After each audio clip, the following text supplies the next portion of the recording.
At nakaisip na naman ng lunch ang muchacha. Kaya ayan, nagpiling-pilingan chef na naman ang ante. Did you see the bicycle? Was it? Our bicycle? Okay, sir. No, okay. Yeah. Oh, okay, okay. Then. I thought last night you already used. Yeah. No? It's okay, sir. Maybe last time I haven't like pumped very yeah. Okay.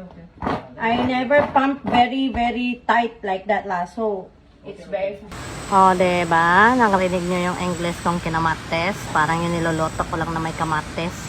Diba?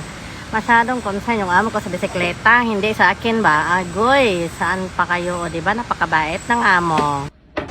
At ito na nga guys, grinil ko na nga siya.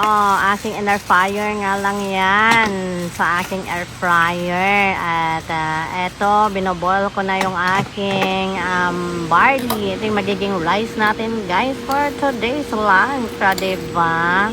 At naloto na nga ang aking grilled. Ayan, napakasarap, napakabango na ito guys. Grabe, sobrang bango ng onion. Sinagyan ko ng paminta lang tsaka olive oil. And sakto, naluto na rin itong aking barley. Kaya, let's go! Isalansa na natin yan guys. And, lalagay ko na yan sa Tupperware ko. May nakita nga ako na banana doon sa lamesa at saka avocado. Kaya nilagyan ko na rin ng avocado para yummy ang ating lunch. Super healthy, loaded talaga ng nutrients. O, diba? Healthy-healthyhan ang peg ng ating muchacha. Saan pa kayo? Tara na! Ready na yung aking lunch. Maghatid na tayo ng tanghalian sa aking bebelangga na tongkoloy. Let's go guys! Ready na rin aking lunch. Bye-bye!